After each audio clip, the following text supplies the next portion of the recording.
And our passage is found in 1 Peter chapter 2, verse 24. Now, kabantay mo aning salita. Have seen this movie, The Passion of the Christ. I think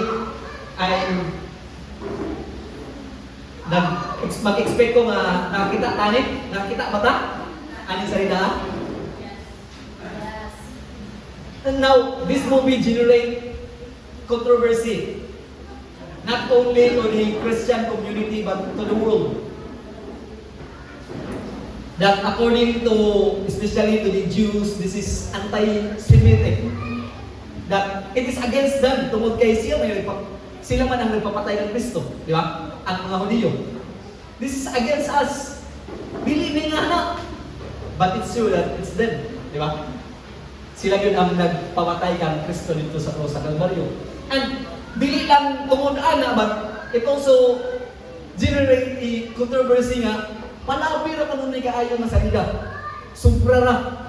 Dili siguro nga ana oy. Di ba? Nay istorya nga no. Dili nga na ang nahitabo kang Kristo. Sobra ra kaayo na, di palabian ra kaayo na ninyo, pangdaot naman ang inyo ha.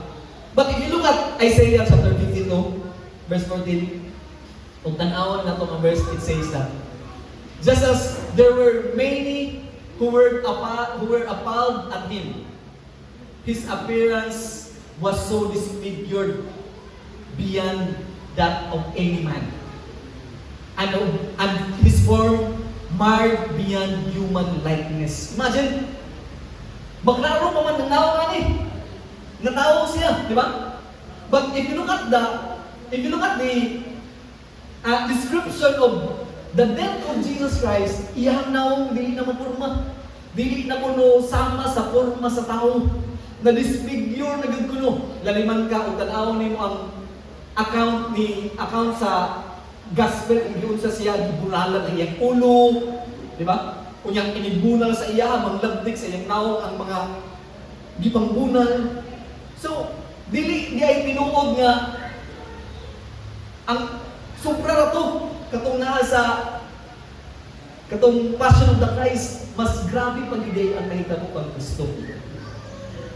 Mas sobra pa sa ato ang hunahuna nga mautoy na hitabo ang Kristo. Grabe gid ay kayo. Imagine iyang paknaw na disfigure na beyond any human likeness.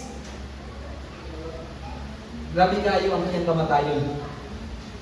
Oh, that's why the world celebrates it. Giselebrar yun ni sa kalimutan ang iyang kamatayon. Dili lang nato nga mga Kristohanon, but even those who doesn't believe Jesus Christ, believe kaayo sila sa gibuhat ng Kristo. Grabe no? Bisan ang wala nagtuo ang Kristo, believe kaayo sila sa gibuhat ng Kristo. Grabe. Now, let's go to our passage.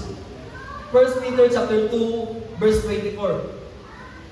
Naman ay sumpay, pero di po po na ako because we will be focusing with this kaning passage. Ningon siya rin, He Himself bore our sins in His body on the tree, that we might die to sin and live to righteousness. Akong baligon, He Himself bore our sins in His body on the tree, that we might die to sin and live to righteousness. Ang Ginoo nagpanalangin ng daan sa iyang pulong.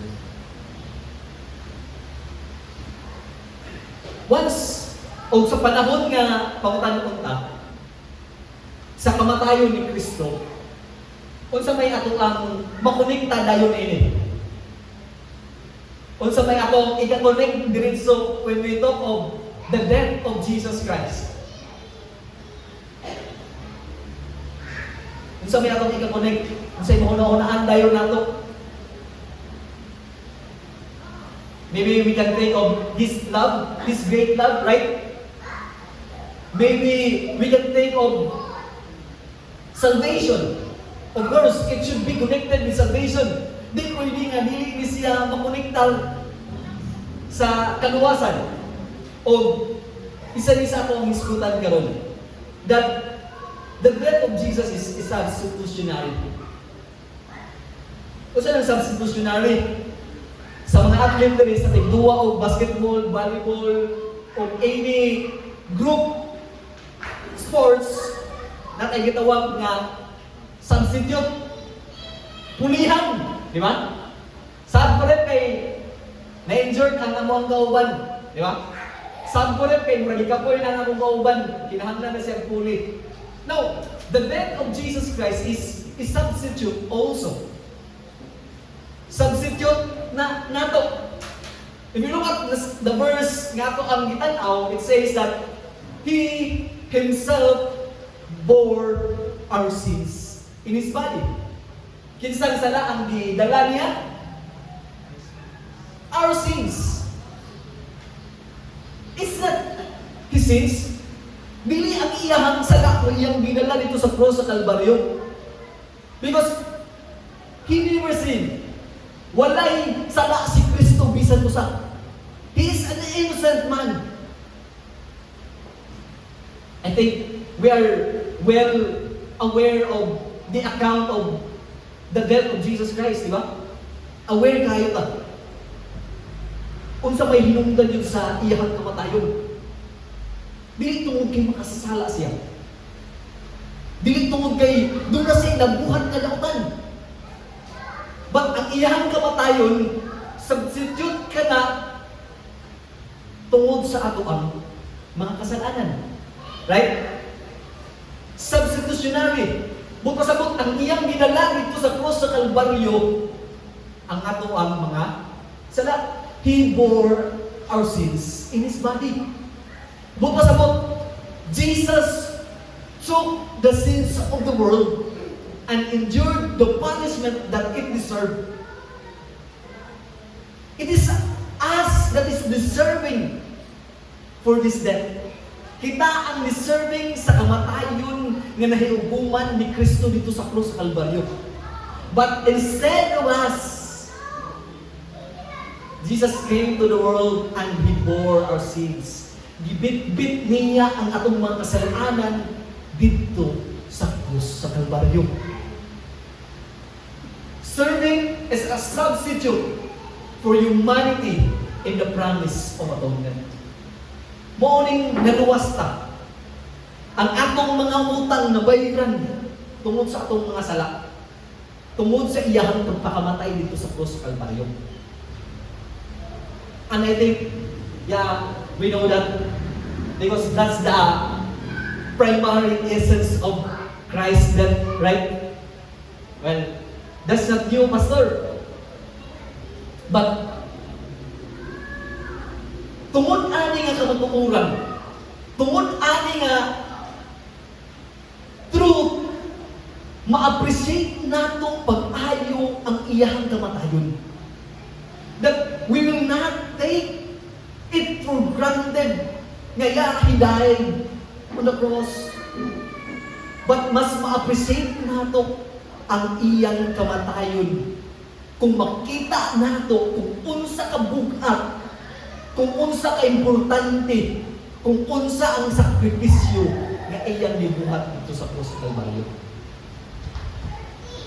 Now, this is not new. Kaning atonement, dili ni siya himo-himo lang ni Pedro. Apan dunay gibasihan si Pedro ni ining giingon diri that He bore our sins. If you read Leviticus chapter 1 verse 4, it says, He shall lay His hand on the head of the burnt offering, and it shall be accepted for him to make atonement for him. Sa unang panahon, nahitabo na dahil ni ang mga Hudiyo, magpalit na sila og mga animals, mga mananap, or naa ba sila ilahang binuhig nga mga mananap, itapion nila ang ilahang kamot sa mga mananap, and in that way, mabaylo ang mabalhin ang iyang sala dito sa mananap. O ang mga mananap, mao'y patyon o naa na dito ang sala sa tao. So, sa una pa ay nahitabo na ni. But this time, pinaagi na sa bugtong anak sa amahan na mao si Ginoong Kristo. And He did it once. Kasi sa panahon nila, kiniginabuhan nila sa matag tuig. Sa matag, mahinumduman nila nga sila dunay isa lang. Matag tuig pagabuhatin. So, the sacrifice of the animal took the place of the person, considering it as a substitute for them. The same way, what Jesus did on the cross, iyang kaugalingon nga lawas mo ay gihimong substitute para sa atong mga kasalanan. Dili ni siya parihas sa nahitabo sa mga sports nga substitute ko kay ganahan na kaayo ko muluwa di ba? But because nakita sa Ginoo ang atong need sa manluluwas, that we can save ourselves. Dili nato mahimo pagluwas ang atong kaugalingon, kundi si Kristo lang pinaagi sa iyang kamatayon makamatong kita kapasayloan sa atong mga sala, kaluwasan. Now, let's unpack what really took place. Atong tan-awon kung unsa gyud nahitabo. Kay in this way, unsa gyud mas ma-appreciate pa nato ang iyahang kamatayon. Isaiah chapter 43 verses 4 to 12. Dili nato makita kung grabe ang iyahang sakripisyo nga gibuhat alang kanato. Isaiah 43 chapter 43 verses 4 to 12 it says, "Surely He has borne our griefs and carried our sorrows." Gidala niya ang atoang kasakit, yet we see Him stricken, smitten by God, and afflicted. He was afflicted, but He was pierced for our transgressions. Ginugmok siya tungod sa atong mga kasalanan. He was crushed for our iniquities. Upon Him was the chastisement that brought us peace. Aron makabaton lang tagkalinaw. Gisakit siya. And His wounds, we are healed.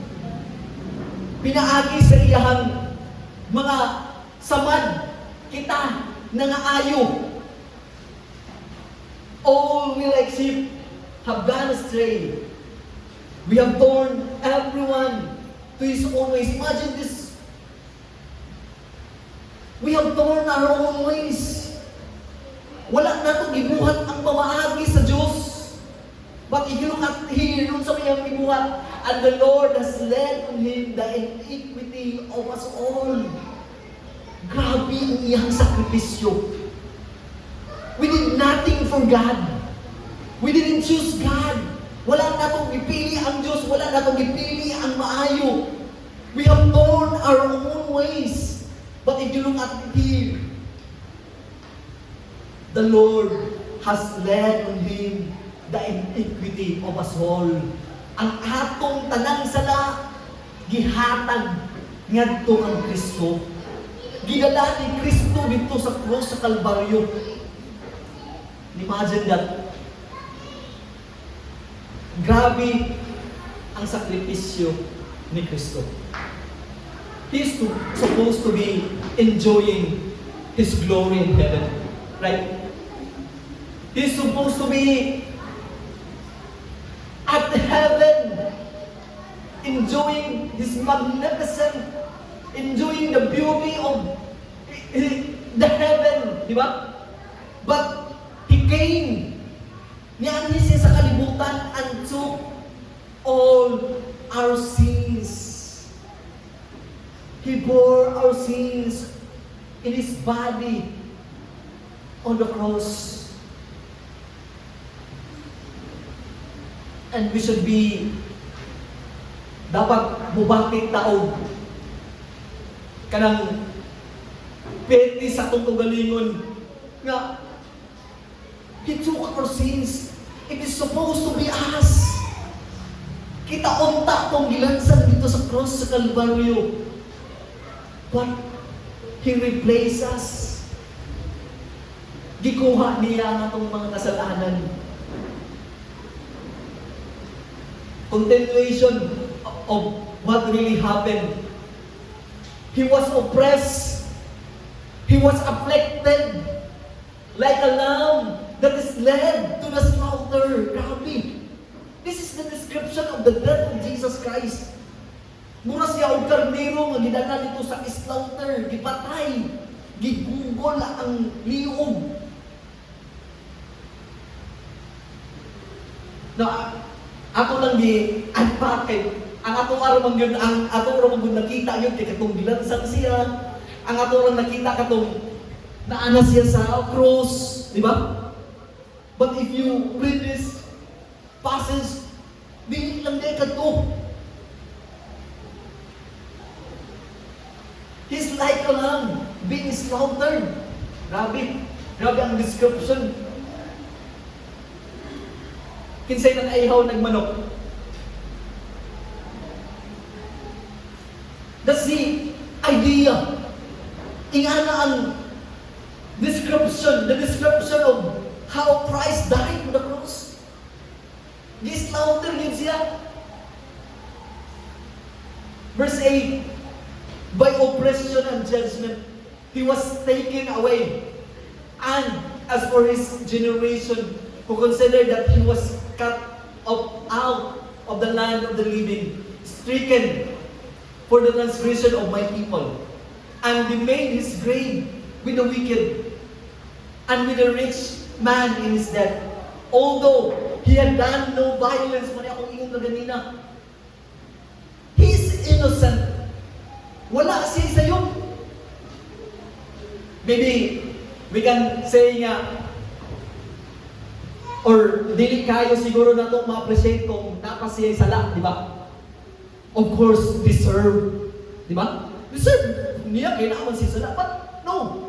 Dili siya deserving malansang dito sa cross sa Kalbaryo. Tungod kay He had done no violence and there was no deceit in His mouth. Wala siya sala. Wala siya na walay dili maayo nga nigawa sa iyang baba.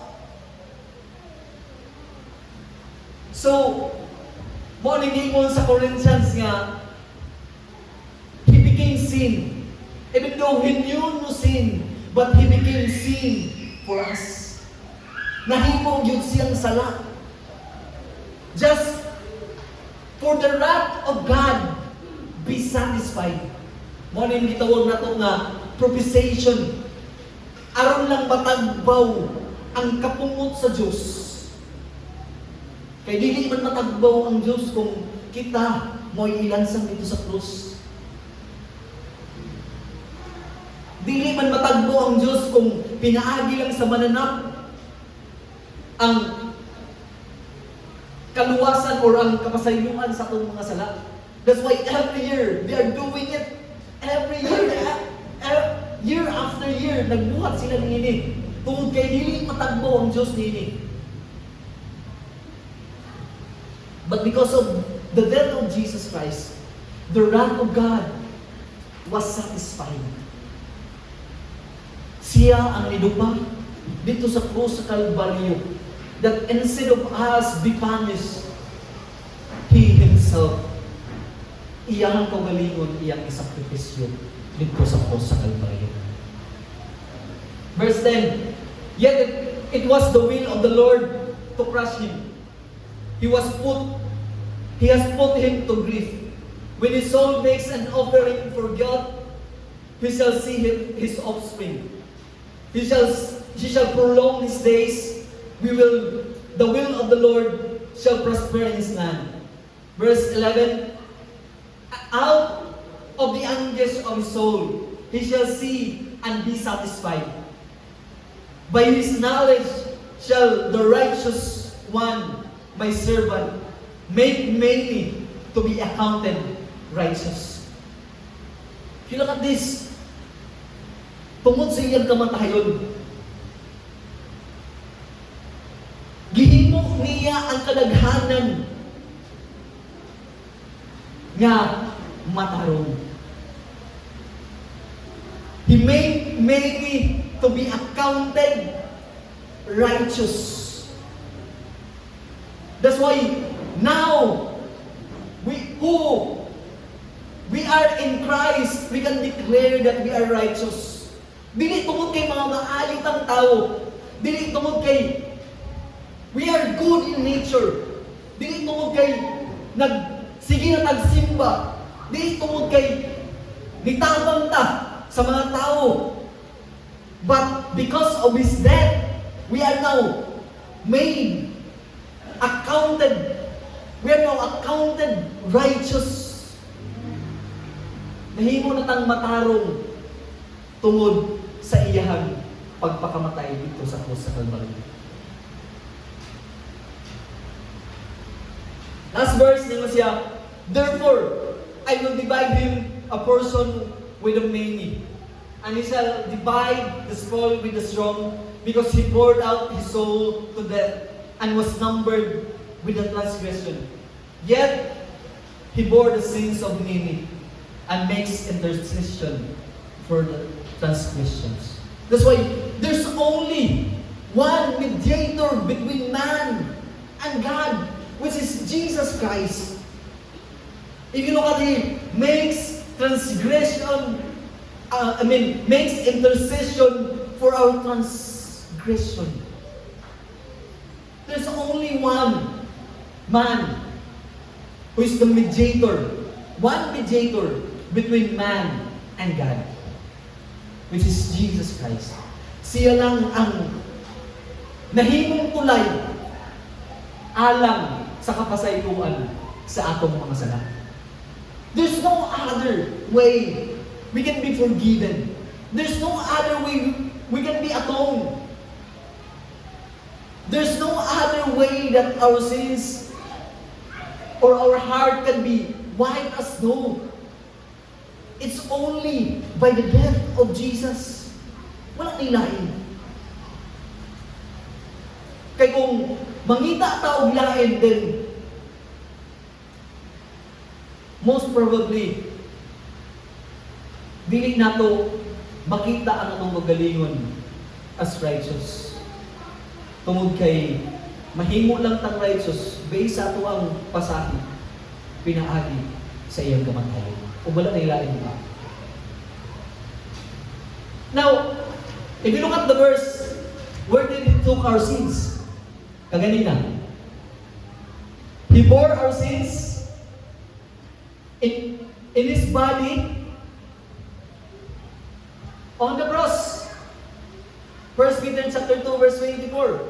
Sa cross. That's why karon og manglabay tag mga simbahan kaganina nakalabay ko kay nakuha ko sa mga badanan. Nay ni dunol nako. Cross. Kay namaligya ba? Lokay. Di ba? Tanawan ng mga balay sa inyong silingan kay narin puntahan ipang tax. Because, yes, we can't deny the fact that cross is important. Di ba? Importante mo din ang cross. But, mas napadaan, mas di-magnify pa nila ang cross instead of the one who is hung on the cross. Kabantay ta? Nga mas napadaan pa, mas nag-magnify pa, mas naku pag-importansya ang cross kaysa sa gilansag sa cross. It should be the body that is hung on the cross, on the tree, nga mo'y ma-magnify. Kay what is the cross without Christ? Again, unsa man ang cross kung wala si Kristo? It is immune. Maunay pamahagi sa pagpatay sa mga kriminal. Di ba? So, kung gana may ako ang pakadakan, then naghiskot kinig mga kriminal. Naghiskot kinig punishment sa mga tao na deserving. Di ba? That's why it should be Christ that is magnified. Siya ang atong padakon. Siya ang ako ang tagaan ug dako nga pagtagan. Dili katong gibaligya. Bisan asa. That's why, of course, many churches, not only the Catholic churches, even the Protestant church, some of the kanang Pentecostals o kuban pa nga mga simbahan, nakagib sila yung cross because today, it is the image of church already, di ba? We can say that, uy, na cross, simbahan na, di ba? But it should not be the image of the church. It should not be the determining factor that it is the church. It should be Christ. Si Kristo unta maoy dako kayo nga factor na makonsider nato ng lugar as really the church, as really the place where the church of God gathered together. Now, what is the result of the death of Jesus? Unsa may resulta o isa ni siya sa pinaka-importante nga angay natong ikinabuhi. Importante kahayo nga imutang nato sa tong kasing-kasing. Especially as we remember the death of Jesus Christ. Sumpay sa atong verse, chapter 2, 1 Peter chapter 2, verse 24, it says, that we might die to sin and live to righteousness. Sa lain ng mga translation, having died to sin, having been died to sin. Sa ubang ng mga translation, this is ESV, English Study Version. English Standard Version. Now, and if you look at it, to its original meaning, it is in, the tense is in aorist form. It means it already happened. That we are already died to sin. Patay na kasi sala. His death made us die to sin. Patay na kasi sala. Kay iyahan namang gibit-bit dito sa cross sa Kalbaryo ang atong mga kasalanan. But if you look at here, die to sin, murag present, wala pa, mamatay pa ta. But if you look at it, its original nga word, humana, patay na ta sa atong mga sala. Having been died to sin. Aorist form, humana. That's why I expected that we should be really patay na gipunta ta sa sala, di ba? Pero if we are still living in sin, but we consider Jesus Christ died for us, basin og mga kwanta, living dead, no? Kung nagpadayong ng gihapon ta sa atong mga sala. Mga si tawag ani zombie. Oh, living dead. Mga zombie ta ba? Patay ta, but we are still living. Patay naman ta sa sala. That's why we should not continue sinning.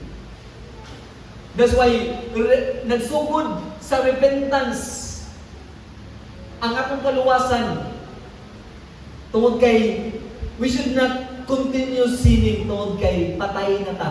Tungod sa kamatayon ni Kristo, patay na usab kita sa atong mga sala. Now, when Jesus died on the cross, we also died to sins. Patay na ta sa atong mga sala. That's why Paul in Romans chapter 6 verses 1 to 4, o pwede po na natong padayonon, it says, what shall we say then? Are we to continue in sin that grace may abound? Magpadayon ka ta sa pagpakasala aron mudagaya ang grasya sa Dios? By no means. Dili gayon. How can we who died to sin still live in it? Di ba? How can we who died to sin, patay naman sa sala, we are expected to really be live to it? Patay na din, unta na. Kay ang patay sa sala, dili na unta makapadayon sa pagkinabuhi sa sala. Kay patay naman kita nini.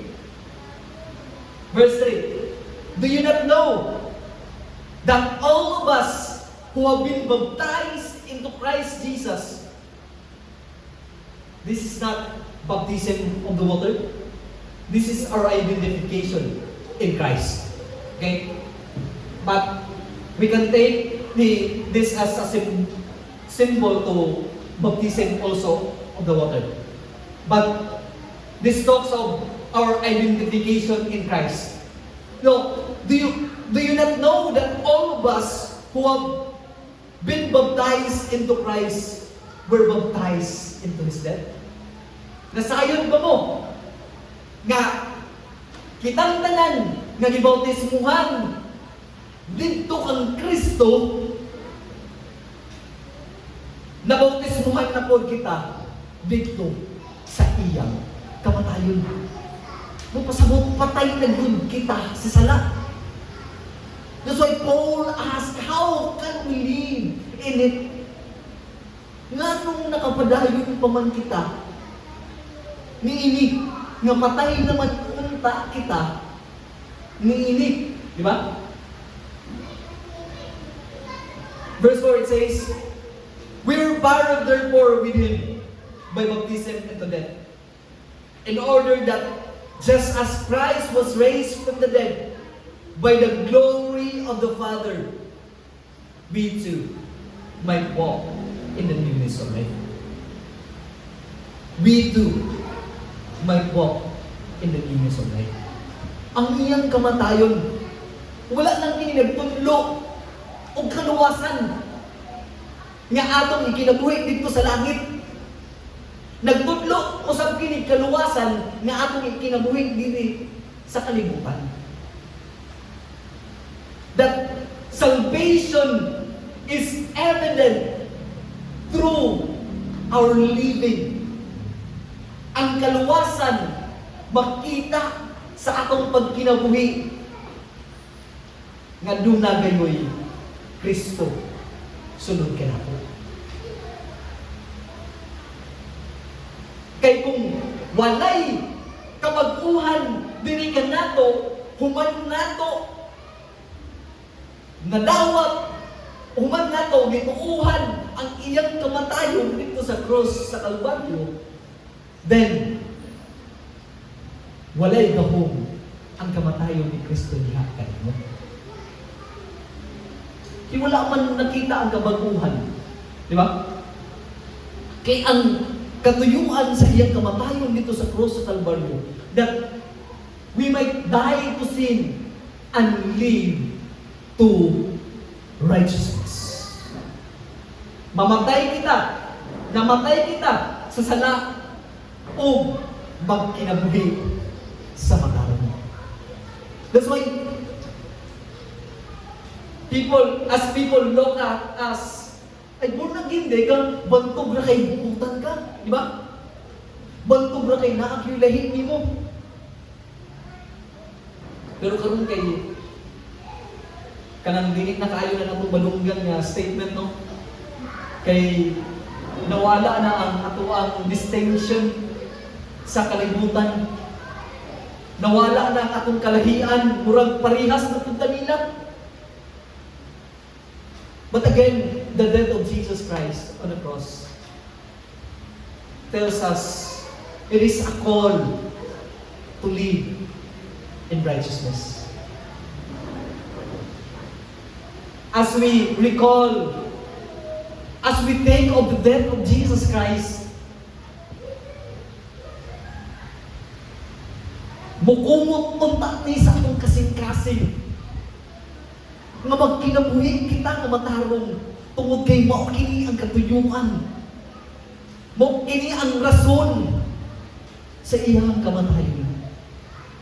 Ang pagkinabuhi nga matarong nga kita patay na sa sala, busa ang matarong mo'y makita diri ka nato. Because of the death of Jesus, our life is permanently changed by our identification with Jesus on the cross. Nagtuwa man ta nga ang sala nato ginala niya dito sa krus sa Kalbaryo. Gisaligan man nato siya nga siya ang nahimong sakripisyo in behalf of us. Then change should be seen in us. Tungod kay ang iyang kamatayon, it is our identification nga iyang gidala usab ang atong mga sala. Iyang gibitbit dito sa cross sa Kalbaryo. So, Jesus' substitutionary death should not only be considered an atonement. Kaya mo naman yung atong nahibawan. Yes, this is the primary reason of the death of Jesus Christ. But also, it is a call to live a new life as our identification with His death on the cross. Sa matag tanaw nato, sa matag hinumdum nato, sa kamatayon ni Kristo. Dili lang unta ang ideya, ang kamatuoran nga naluwas ko. Nga makaadto na kong langit.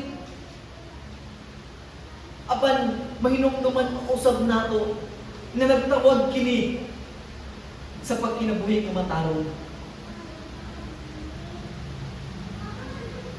Nagtawag kini sa pagkinabuhi sa kinabuhi nga gihatag nga bag-ong kinabuhi nga gihatag ni Kristo diri kanato.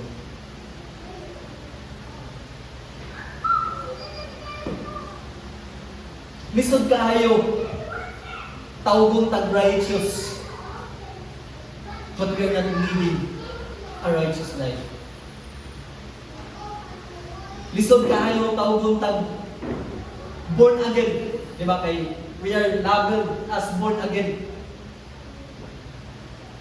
Every time na yung mga pilapanan unsa imuhang religion kay born again na ato ibutan no. Mawala na to. Diba? No, born again na ato ibutan no. But listen kaayo tawgon tag born again. And we consider ourselves born again, but we are not living a new life. Right? Listen kaayo tawgon tag Christian, but we are not living our life for Christ. That's why this is a reminder of the death of Jesus Christ, that we should live a righteous life. We should live in the newness of life.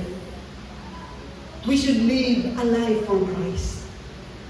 Let us always remember that the death of Jesus means new life. Once again, the death of Jesus means new life. Not just a life that we are to live in the future, but a life we are living now. Let us pray.